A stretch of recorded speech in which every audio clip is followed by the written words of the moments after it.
Mic check 1 2. Mic check 1 2.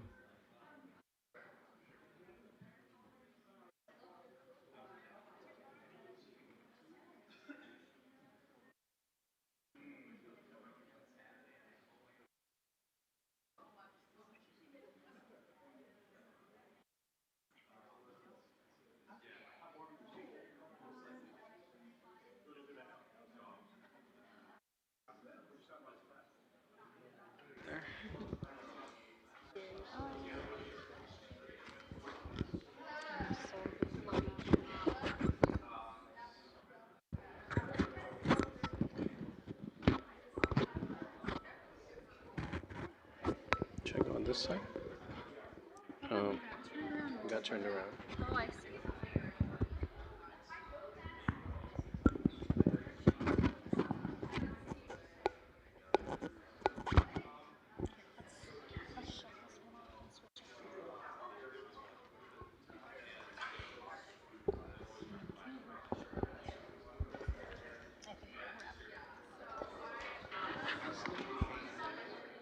Ladies and gentlemen, we will be beginning shortly.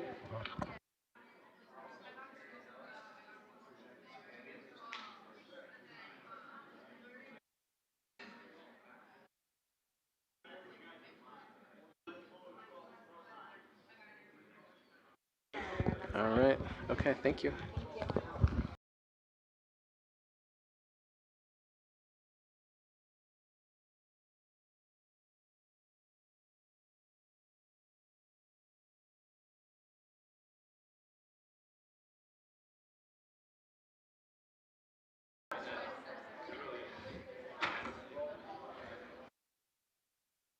All right, come down here. Come on, come on. We need people up front.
All right, let's go ahead let's go ahead and get started. Welcome back. Welcome to all those who are watching online. If you're watching online, you can go to the 1776 website and you can get a link to the slideshow. Now, all those with laptops, this is your opportunity to not be on your laptop for an hour. So it's good for you, right? So you can just listen and enjoy. A couple of announcements. As you know, I think I run the Center for Citizenship and Constitutional Government. We have a lecture on Thursday by our visiting scholar, Carl Trueman. He has a new book coming out. The book actually isn't quite out. All that is sacred must be profaned. So he is, to my mind, probably the leading Protestant thinker in America right now. He's really impressive. And he wrote a book a few years ago on the modern self. I think it's one of the most important books that has been written in the last generation. And he's a very gifted orator. He's a preacher, so it'll be engaging as well. So it's Thursday night at 7 o'clock over in the Eck Visitor Center. So come, I think you'll enjoy it. If you're here, you'll enjoy that as well. So that's Thursday night. Okay, a couple other announcements as well. On Thursday afternoon, we have a friend of mine who's a law professor at Catholic University of America is going to come and do a mock law school class for undergraduates who are thinking about law school. If you want to know what law school is like, he's just going to do a mock class on free speech. It's going to be Thursday at 3:30 p.m. I don't remember where it is, but if you email Tyler Castle, who works at the center, just go to the CCCG website. You can find Tyler Castle. He can tell you where it is. And there's also going to be an admissions officer there from the Catholic University of America. And so if you're thinking about law school, maybe if you're a junior or even if you're a senior, you want to get a little bit an experience of what law school is like, or you're thinking of applying to law school, join us if you like. So 3:30 on Thursday afternoon for the law seminar, and then Thursday night for the lecture. Okay, two other quick announcements. As you know, as I said on the very first day of class, we try to structure this class so we have class when you don't have midterms in your other classes. Now that's not perfect, but I presume for most of the undergraduates it's going to get busier right before spring break. So this is our last class in here before spring break. The week we get back in May, presumably when it won't be really cold, we're going to have a visiting scholar come, and he's a big deal. He's a Stanford law professor, one of the leading constitutional historians. He's a pretty young guy, actually. I think he's maybe 40. But he's really impressive, and he's going to give 3 lectures for us. They're pretty academic lectures, but the lectures are on the theme of natural rights and the founding. And he's making some new, pretty bold arguments. And it's mainly going to be for professors, but because you're in this class, I think you'll find it of interest. So he's going to give 3 lectures. You don't have to come to all of them, but that's going to be the Wednesday, Thursday, and Friday. Try to come to one, and you'll see what this sort of material done at a very scholarly level is like, okay? You can go to the CCCG website. And then we'll resume class the second week after spring break. I think it's March 24th. Check your syllabus. And then we'll start the Adam Smith portion, okay? All clear on that? Any questions on that? Okay, just a quick review. We started with the declaration, all men are created equal, right? What do we mean by that? Equal in what sense? Well, equal in our natural rights, including our natural right to liberty. Important takeaway points. Where do your natural rights come from? Well, from your nature as a free and rational being. Who authored your nature? According to the Declaration, we're endowed by our Creator. Now, just to clarify, we have natural rights, and then we have what the founders called acquired rights. Or sometimes we say civil rights or political rights, right? So your right to vote is not a natural right. It's a political right. That is, you have it by being a member of the political community, or the right to have a driver's license, or the right to a jury trial. Right? There are no juries in nature. right, in the state of nature, right? Does that distinction make sense? But your natural rights, the right to religious liberty, the right to free speech, the right to property, those are inherent in your nature. And the important point here is that government doesn't give you those natural rights. We create government to protect those natural rights. And if a government doesn't secure your natural rights, we have a right, after a long train of abuses, we have a right to revolution and to institute new government, okay? Natural rights, all the exercise of all rights have limits, and we talked about that. That was sort of the second point we made, right? We misconceive rights. We think if I have a right to free speech, it means I have a right to say anything I want. But that's not true, actually. You can't say false things about people. I used that example, right? So all rights are limited by the law of nature, right? Okay. In a political sense, it's true. What's true of an individual is true of a community, right? We're a democracy and the people rule. We're actually a republic, but and the people rule, right, through representatives. But it doesn't mean that anything we, the people, decide to do is legitimate. Just as an individual's exercise of his or her natural freedom can be measured against the law of nature, the actions of the people can be measured against the law of nature, right? Good law, according to Martin Luther King, or legitimate law, is positive law, that is law passed by the political community that accords with the natural law. Bad law is positive law passed by the community that does not accord, that contradicts the law of nature, the natural law. So segregation was legal in a positive sense, right? It was the law of the segregated states, but it was an unjust law. And to have the idea of an unjust law, you have to have a standard above the law, right? That's almost self-explanatory, right? What is that standard above the law? And in our constitutional tradition, that's the natural law or the law of nature, right? And of course, the great exponent of the law of nature or the natural law is Thomas Aquinas, but it's not just him, right? You can see echoes of it in Aristotle and all sorts of folks, okay? Any questions? We haven't had a whole lot of time for questions, so any questions on what we've done? All good? Okay. All right. Okay. I want to introduce an old-fashioned word, statesmanship. And this is Frederick Douglass here. And the question is, what is statesmanship? So we've been talking a lot about philosophical principles, right? One of the pre-class posts, I tried to comment on a lot of them. I didn't comment on all of them. I wanted to, but there's a lot of you. One of the pre-class posts says, it's interesting that we're talking about the Civil War in this class about the Declaration. It is interesting, but we're doing that because during the Civil War, say Lincoln gives us the greatest meditation on the Declaration in American history, right? And Lincoln's life brings up the question of statesmanship.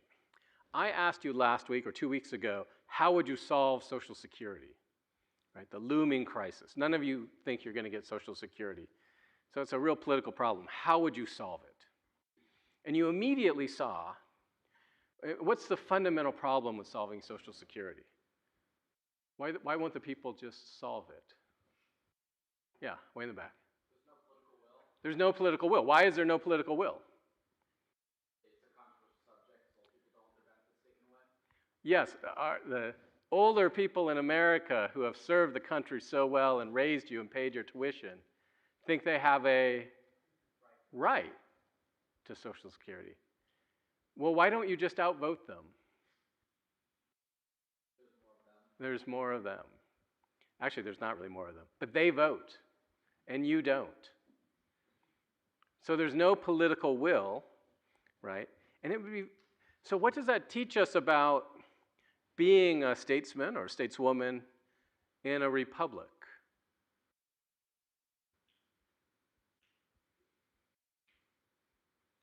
You have to think about this, right? I mean, maybe it's easy to know how to fix Social Security in a technical sense, but how do you actually get it done? How do you move a people? And that's something we don't think about too much. But that's real leadership, right? Like, how do you get a people to do something that is right, that they may or may not want to do, especially if they don't want to do it or don't see it? And of the lessons we can learn from Lincoln, it's that. Because Lincoln knew slavery was wrong, and he's the president, and there's a civil war. But he can't just declare slavery to be illegal, right? He doesn't know he's going to win the war. In fact, one of the most amazing things about Lincoln is in early 1864, he thought he was going to lose re-election. And he still, some of his advisors said you should cancel the 1864 presidential election. You're not going to win. And if you don't win, whoever wins is going to sue for peace. And all this will have gone to waste. All the lives, all the treasure, all the suffering will have been for naught.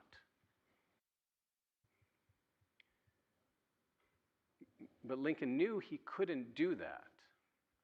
Right? The life of Lincoln, the presidency of Lincoln, is an example of democratic statesmanship. Right? A statesman, a stateswoman, needs to know the end. What is the end? And then especially what are the means? So if the end is the truths of the Declaration, how do we make them actual? And that's what I want to talk to you about today, okay? So that's our general topic. And I want to do it by starting with Frederick Douglass. Now, have you all read Frederick Douglass's autobiography, the narrative? How many of you have read it? Oh, wow, less than half. That surprises me. Well, we have spring break coming up. If you want a good read, you should read, it's called The Narrative, his autobiography. I mean, it's an amazing story. In fact, for 25 years, if there's anyone who's a playwright or a script writer, someone needs to make a great American movie about the life of Frederick Douglass. And the plot is right there, right? It sort of amazes me that no one has made this movie, right? And if there's anyone watching who wants to make this movie, I can tell you exactly how it should begin, right? It would be a great service to America if someone did it and did it well. Okay, so Frederick Douglass, you know who he is, right? He is one of the great orators, great writers, greatest Americans, right? These are quotes from his oration of Lincoln. It's a speech he gave in 1876. So this is more than 10 years after Lincoln has passed away. And the cause or the occasion for the speech is the dedication of a monument, the Freedmen's Memorial in Washington, D.C., in Lincoln Park. And you can still go to this today. It's it's 10 blocks northeast, east of the Capitol in northeast Washington, D.C. Right? It's just a park. It's Lincoln Park. Actually, a pretty nice part of town now. And this is the monument. Okay, the statue there is a life-size statue of Lincoln, and it's a little bit hard to see here, but there's a slave who's sort of kneeling before Lincoln, breaking chains, and Lincoln is holding a copy of the Emancipation Proclamation. That's what's in his hand. Okay, so this is where Douglass spoke, and let me go back to those. Let me go back to those quotes, right? He says, Lincoln was the white man's president, devoted to the welfare of the white man. You, right, you, the white audience, you are the children of Lincoln. We are only his stepchildren. The Union was more important to Lincoln, than freedom. Right. And I want to try to, so I think many of you pulled out these quotes in your essay. I think there's actually a movement in in the speech. And if we had more time, we'd read the whole speech and we'd try to see the movement in it. I don't know that these are Douglas's final judgments about Lincoln. I think if you read the speech carefully, you'll see at the end, maybe he suggests a somewhat different view or a qualified view. But nonetheless, this is what he says. And we're going to try to understand why he says that and try to start to evaluate to what degree these quotes are correct or accurate. Okay? Okay. Okay, so I said in the statute, Lincoln's holding the Emancipation Proclamation. I don't know, has anyone read the Emancipation Proclamation? You all know what it is, right? So it's the proclamation that, it's an executive order, those have been much in the news lately, that declares the slaves free. All the slaves, what do you know about it? Okay, yeah. Yeah.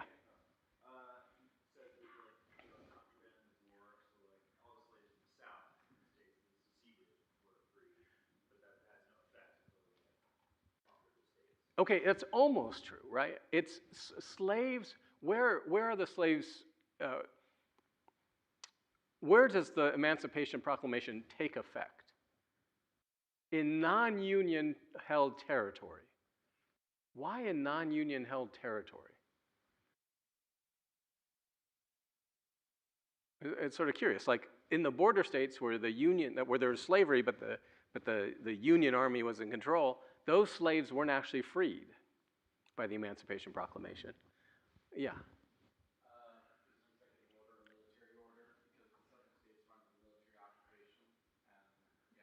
Yeah, so it's a war measure. Okay. Now, I'll explain Lincoln's reasoning in a moment here, but this quote here is what he says in his first inaugural. In his first inaugural, he says, I have no purpose or power as president to free the slaves. In fact, he says, look, I will enforce the fugitive slave law. Slavery is committed to the states. It's a state question. The Constitution is clear. And he says that in 1861. Just 1863, January 1st, yet less than 2 years, how do we get to Lincoln freeing most of the slaves, or at least the slaves held by the Union Army? And the short answer is, it's through his commander-in-chief power. The president is given the commander-in-chief power. And to simplify somewhat, the power to wage war is the power to wage war successfully. And so the president can do things. It's not that the Constitution is suspended. There are war powers that are activated or go into effect in a time of war. And so Lincoln issues this proclamation as a war measure. Now, it's hard for us to understand this. It's extraordinarily controversial. And you have to remember, at this point, it's by no means clear that the North is going to win the war. It's by no means clear that this proclamation will free many slaves at all, or that it will be followed or respected. It's hard to explain how controversial this move is. Okay? So a little timeline here. Okay, January 1st, 1863, the proclamation is issued. Lincoln actually announces he's going to do it in September, so a few months before. And then notice the Battle of Antietam. I'll come back to that in a minute. In August, there's this interesting exchange, and I want to dwell on it for a moment, and it'll be obvious why. Horace Greeley he's an abolitionist. He has a newspaper. It's not the New York Times, but it's like the New York Times. And he issues this open letter to Lincoln in his newspaper, right? A plea, the prayer of 20 million. The 20 million are the 20 million Northerners who want the Civil War to be a war for abolition, right? And Lincoln is disappointing them. Why won't you do more to free the slaves? Okay, and you can easily just, if you just Google it, you can read his letter. Okay, so Greeley, Greeley publishes this open letter on August 19th. And Lincoln responds with a public letter of his own. So like there's all these public letters, right, to Father Dowd right now in the Observer, right? So Lincoln writes a public letter of his own. And this is what Lincoln writes. And this, I think, I'm not sure, but I think is where Douglas is taking some of his observations from, okay? I know it's a little bit small. Sorry, this is Greeley's letter, but this is Lincoln's response. And I'll read it to you, right? He writes, "If I could save the Union without freeing any slave, I would do it. And if I could save it by freeing all the slaves, I would do it. And if I could save it by freeing some and leaving others alone, I would also do that. What I do about slavery and the colored race, I do because it helps to save this Union. And what I forbear because I do not believe it would help to save the Union. I shall do less whenever I shall believe what I am doing hurts the cause, and I shall do more whenever I shall believe doing more will help the cause. I shall try to correct errors when shown to be errors, and I shall adopt new views so fast as they shall appear to be true views. I have here stated my purpose according to my view of official duty, and I intend no modification of my oft-expressed wish that all men everywhere could be free." And this letter, which is Lincoln writes it, it's a letter open to the American people, is why some, including Douglas, I think, why Douglas says he's the white man's president. And that would seem to be a fair construction of this letter, wouldn't it? I mean, let's talk about it for a minute. I mean, Lincoln clearly says, look, I'm against slavery. But what comes through as Lincoln's purpose? Well, it's pretty obvious, right? What's his purpose? To save the Union. And I think most students find this deflating, right? Or disappointing. And fair enough? I mean, other thoughts?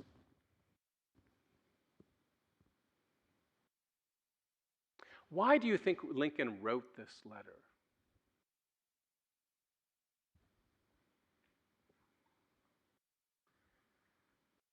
So we have to think about this for a moment. Lincoln's the president. He's making a statement to the people. Why is he doing it?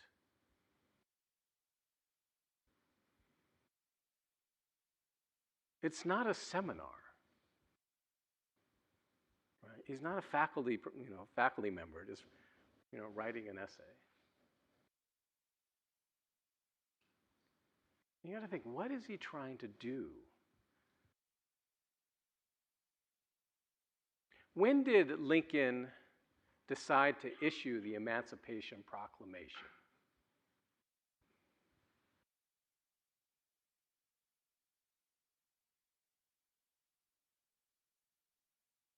Do you know? Or let me ask a different question. What difference might that make?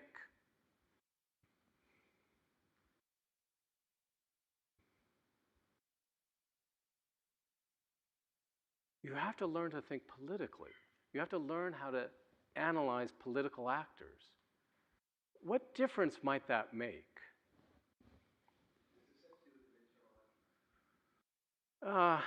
Maybe. That's thinking politically. Maybe. What if I told you this? What if I told you, I'm going to go back to that timeline.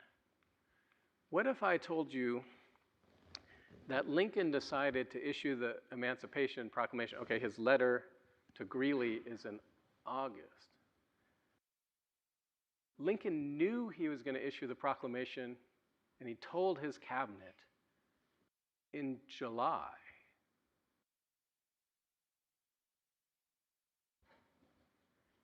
And he says It is time to do what needs to be done.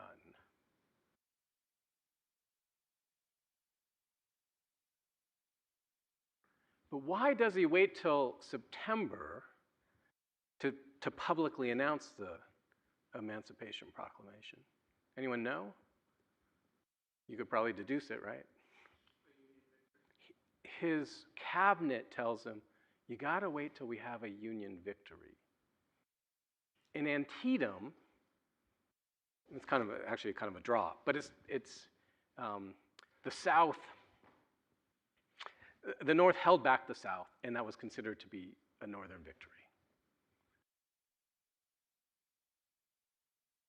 So what is Lincoln doing, when he writes this?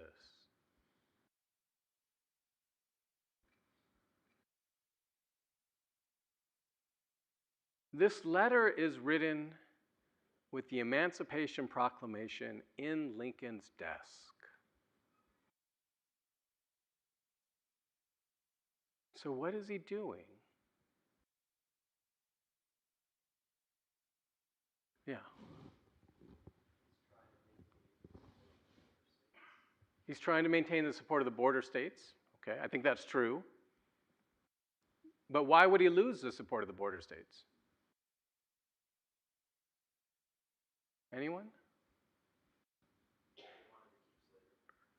Okay, but the Emancipation Proclamation is extraordinarily controversial. Is it legitimate? How could it be perceived to be legitimate?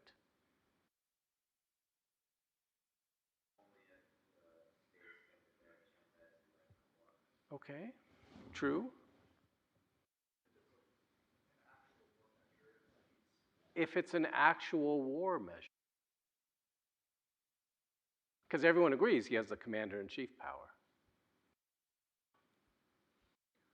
So Lincoln knows what?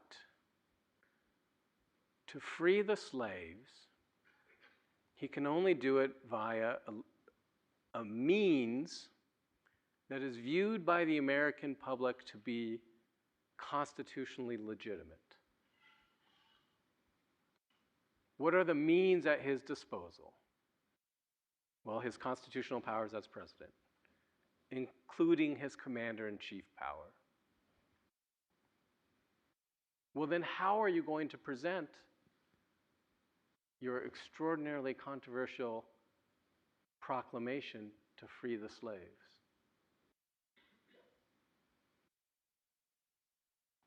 Does everyone see?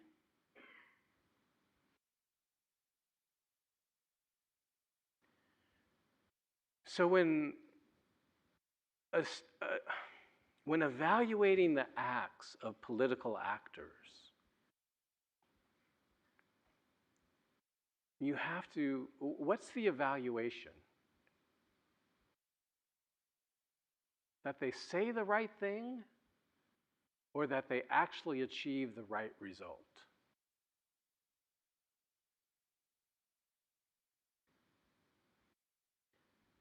And that's how you have to look at politics, right? Isn't it? If you want to evaluate Lincoln. So this letter is used over and over and over in textbook after textbook after textbook in American high schools to say that Lincoln really didn't care that much. He cared about the Union and he didn't care about the slaves, without at all understanding its context and what he was actually trying to do. So things in politics aren't always as they seem. And if you want to be a student of politics, you have to look at not only ends, but also means. And the constraint a political figure is under. Okay, everyone with me? Okay, let me pause for questions on any of this. Yeah, please. This is the entire letter. Yeah. If you Google it, you can see the actual picture in the Washington newspaper. Okay, so we should think about that when we approach, think about this. You have to remember, Lincoln is a political actor acting in real time. And so let's turn to the Gettysburg Address. Do you have to memorize the Gettysburg Address? Did anyone memorize it? Just a handful of you. Anyone want to come do it by memory? Oh, I skipped a slide here. This is also from the oration, Frederick Douglass's oration, so the same speech. And I said, I think there's a movement in the speech. And so this is part of the evidence that there's a movement. Right? His great mission, he's talking about Lincoln. His great mission was to accomplish two things. First, to save his country from dismemberment and ruin, and second, to free his country from the great crime of slavery. Now this is Douglass appreciating Lincoln. To do one or the other or both, he must have the earnest sympathy and the powerful cooperation of his loyal fellow countrymen. Without this primary and essential condition to success, his efforts must have been vain and utterly fruitless. He had put the abolition of slavery before the salvation. Had he put the abolition of slavery before the salvation of the Union, he would have inevitably driven from him a powerful class of the American people and rendered resistance to rebellion impossible. Viewed from the genuine abolition ground, Douglass was an abolitionist. He was constantly pressing for abolition. Viewed from the genuine abolition ground, Mr. Lincoln seemed tardy, cold, dull, and indifferent. But measuring him by the sentiment of his country, a sentiment he was bound as a statesman to consult, he was swift, zealous, radical, and determined. Right? That's Douglass's final analysis of Lincoln. A view that took him a long time to reach. And you see the movement in the speech. Okay, the Gettysburg Address. We could say a lot about this.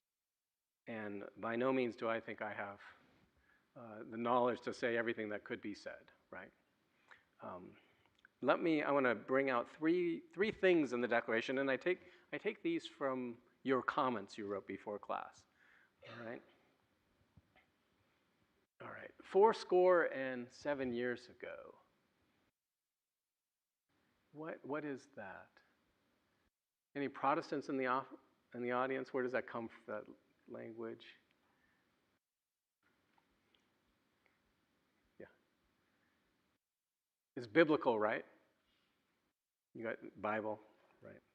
Catholic audience, so you never know, right? Anyone want to tell me the biblical passage he's paraphrasing here?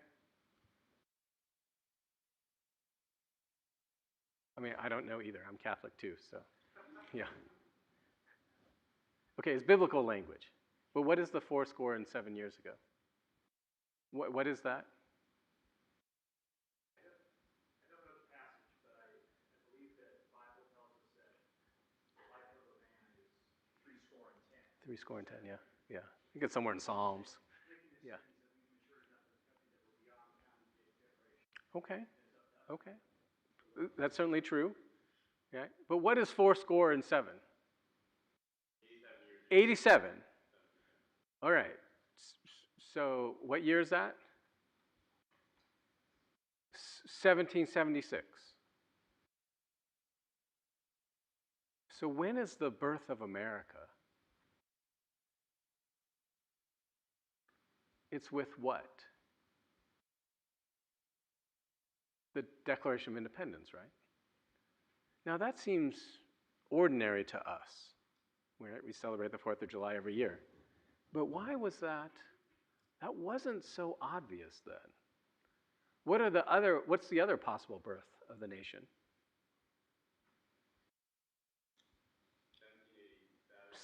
1787 with the Constitution. So Lincoln is putting the Declaration before the Constitution.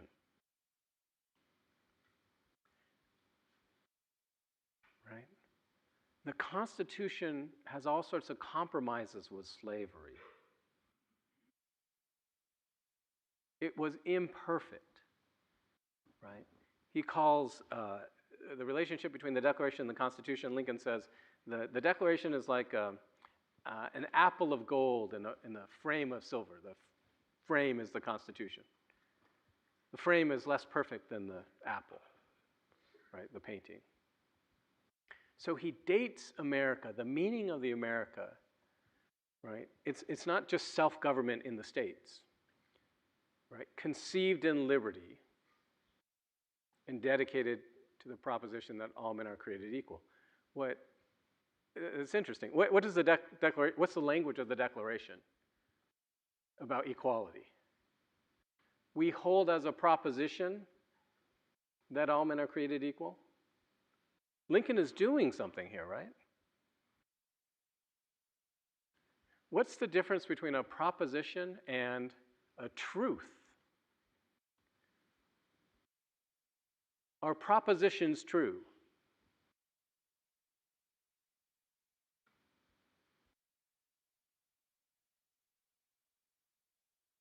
Potentially. Isn't that interesting? The country was dedicated to the proposition that all men are created equal. What's Lincoln saying here? Yeah.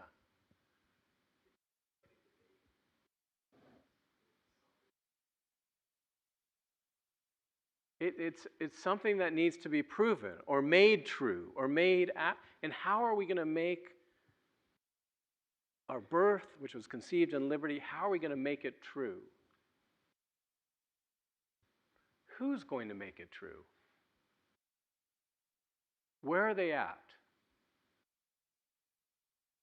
Why is he speaking at Gettysburg? Well, you know this, right? It's the field of a great battle. And what happened there? Soldiers died.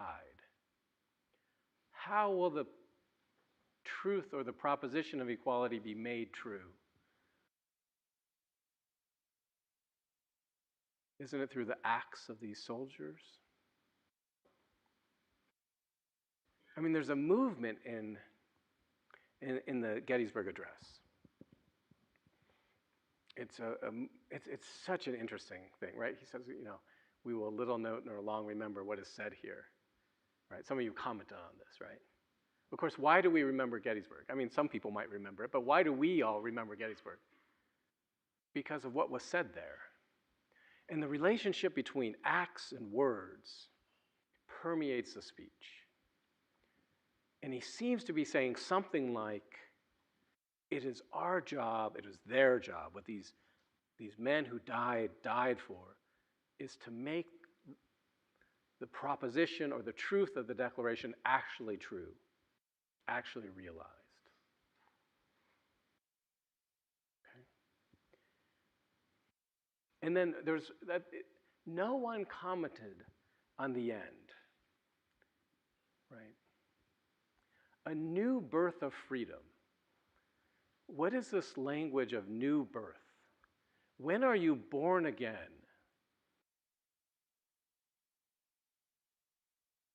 You guys are too Catholic to know anything.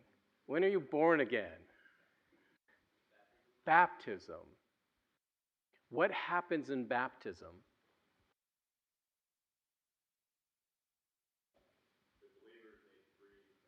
Okay. Okay, how? Okay, water. What are you freed of? From original sin. What is Lincoln saying here? A new birth of freedom. Every word of this speech was crafted to communicate something to you, as a statesman communicates to his people. We're at Gettysburg. The country is undergoing a new birth. What is the water?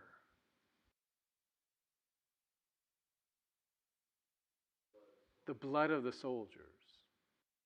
And what is the original sin?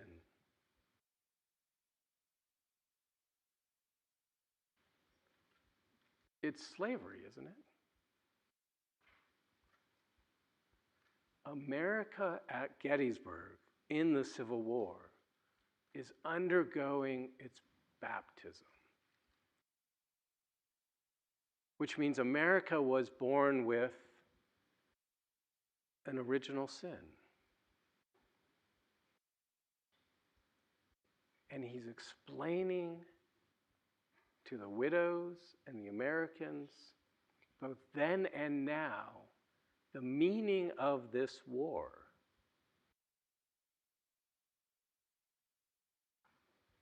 Right? There's a whole theology of America, which is begun in the Gettysburg Address and comes to its culmination in the second inaugural. Questions and thoughts? I'll tell you what, let me go to the second inaugural, and then we can come back, and we should have some time for questions, okay? All right. This is only part of, you can't even read this, probably. Sorry, it was too much. What I like to do in class is actually read the second inaugural. If we had more microphones, I just have you each read one sentence. You should, at some point in your life, how many of you have been to the Lincoln Memorial in Washington, D.C.? Oh, many of you, very good. You should go back, and here's my recommendation. Go back in the evening. It's great in the summer when it's warm, but go late at night, because it's crowded and everything. Go when there's no one there, and spend some time, and the Gettysburg Address is on one wall, and the second inaugural is on the other. Right? Some late summer evening when you can just be there. I mean, think about the Lincoln Memorial. Can you picture it in your head? Right? If you didn't know what it was and you were just standing at the steps, what would you think it is? A what?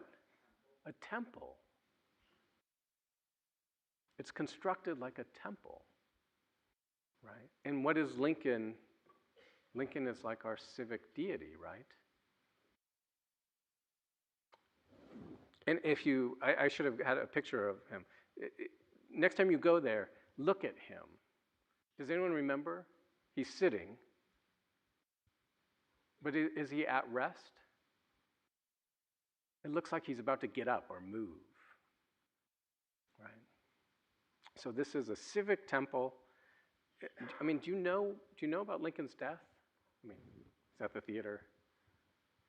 Do you know what day it was?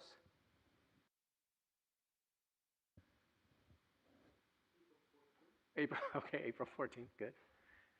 Do you know what day April 14th, 1865 was? Anyone? It was Good Friday.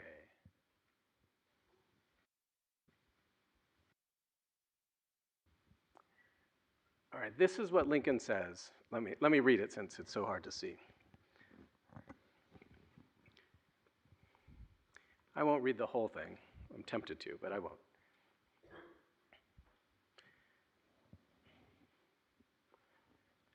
I'm going to start in the third halfway down. 1/8 of the whole population were colored slaves, not distributed generally over the Union, but localized in the southern part of it. These slaves constituted a peculiar and powerful interest. All knew that this interest was somehow the cause of the war. To strengthen, perpetuate, and extend this interest was the object for which the insurgents would rend the Union, even by war, while the government claimed no right to do no more than to restrict the territorial enlargement of it. Neither party expected for the war the magnitude or the duration which it already has attained. Neither anticipated the cause of the conflict might cease, or even before the conflict itself should cease. That's a reference to the Emancipation Proclamation, right? Each looked for an easier triumph and a result less fundamental and astounding. Both read the same Bible and pray to the same God, and each invokes his aid against the other. It may seem strange that any men should dare to ask a just God's assistance in wringing the bread from the sweat of another man's face, but let us judge not that we be not judged. The prayers of both could not be answered. That of neither has been answered fully. Now pay attention to what Lincoln's about to say. The Almighty has his own purposes. Woe unto the world because of offenses, for it must needs be that offense comes. But woe to that man by whom the offense cometh. If we shall suppose that American slavery is one of those offenses which, in the providence of God, must needs come, but which, having continued through his appointed time, he now wills to remove, and that he gives to both North and South this terrible war, as the woe due to those by whom the offense came. Shall we discern therein any departure from those divine attributes which the believers in a living God always ascribe to him? Fondly do we hope, fervently do we pray, that this mighty scourge of war may speedily pass away. Yet if God wills that it continues until all the wealth piled by the bondsman's 250 years of unrequited toil shall be sunk, and every drop of blood drawn with the lash shall be paid by another drawn with the sword. As was said 3,000 years ago, so it must be said, the judgments of the Lord are true and righteous altogether. With malice towards none, with charity for all, with firmness in the right as God gives us to see the right, let us strive to finish the work we are in, to bind up the nation's wounds, to care for him who shall have borne the battle, and for his widow and his orphan, to do all that may achieve a just and lasting peace among ourselves and with all nations. So at this point, Lincoln knows the end is coming. And so what's Lincoln doing in this speech?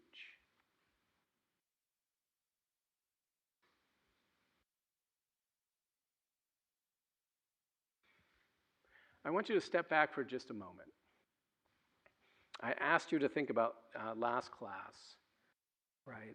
That you were in 1858, in the difficulty that was before the country. It is almost impossible to imagine what Lincoln saw. And remember, if you go back to 1854, Lincoln was a relative, he was a congressman, he wasn't a nobody, but he was just a lawyer, a small town lawyer. And he sees Stephen Douglas in Popular Sovereignty, and he sees how attractive it is, right? Every people decides for itself whether they want slavery or not. And he sees that if the American people accept Stephen Douglas's position, it will be the end of America.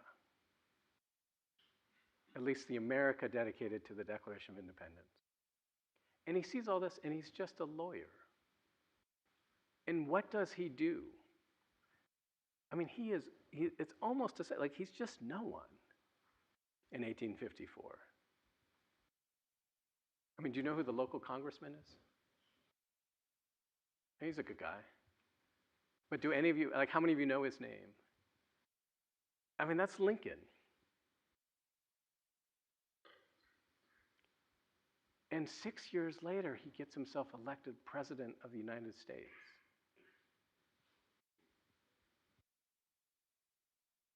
And then with a high school, with 3 months of education, he conducts a war successfully. And then he writes this speech, arguably one of the greatest speeches in human history, to explain to the American people, then and now, what we just went through or are going through. And what is it that he explains? Pausing it, can you... one of the reasons we study these people is to have images of human greatness. It is amazing what he did. I mean, could you write this? I mean, this is Shakespearean. So what does he say? What is the war?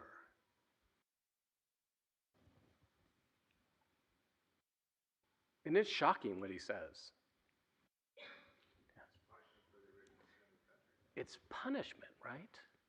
So let's go through it again. Right? If we shall suppose that American slavery is one of those offenses which, in the providence of God, must needs come. Well, this is interesting. Okay. For whatever reason, God allowed slavery. Maybe I should ask it, what's our sin? We're being punished for the sin of slavery, but what exactly is the sin?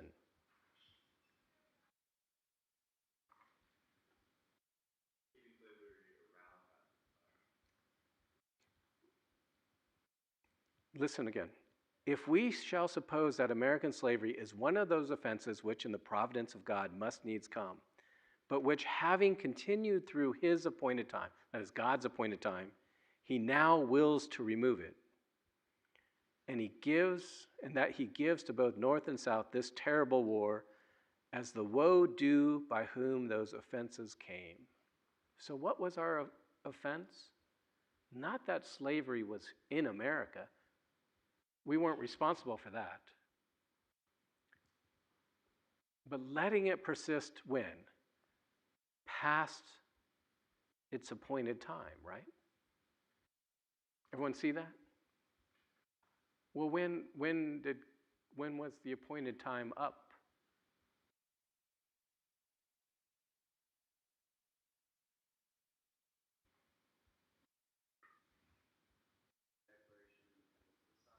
In 1776. When we knew all men were created equal, endowed by their Creator with inalienable rights. We knew slavery was wrong. And yet we persisted. And so who is given the war? Who is God punishing? What does Lincoln say? And that he gives to both North and South this terrible war as the woe due to those by whom the offense came. So who's guilty?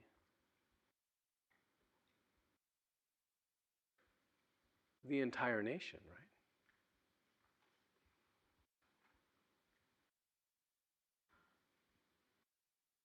Isn't that stunning? I mean, the war is still going. So why would Lincoln say this? Well, I mean, perhaps it's simply true. Any thoughts here? Yeah, Haley? This is the first act of Reconstruction. And it is the truth that everyone is guilty in some way or another. Lincoln is playing the role of an Old Testament prophet, explaining the workings of providence as experienced by a particular people. And we knew the natural moral law. And for whatever reasons, perhaps understandable, but it persisted. And it persisted for too long.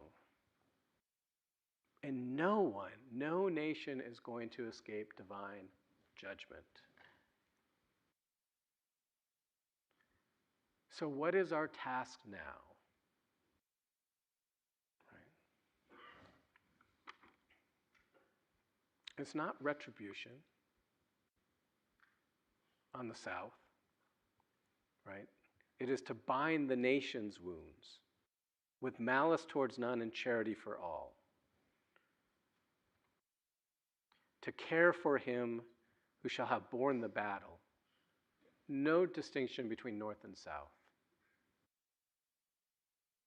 Because Southerners, there's Southern widowers too, and Southern orphans too. Right?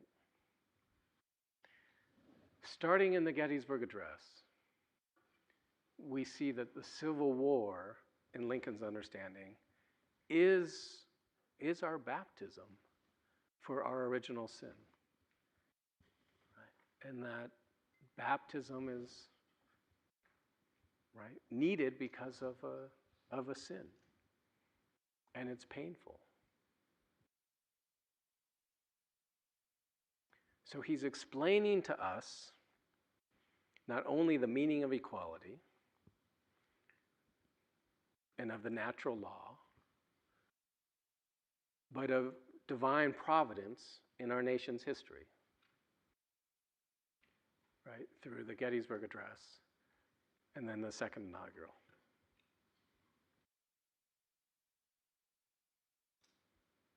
Okay, we have just a few minutes. Any questions at all?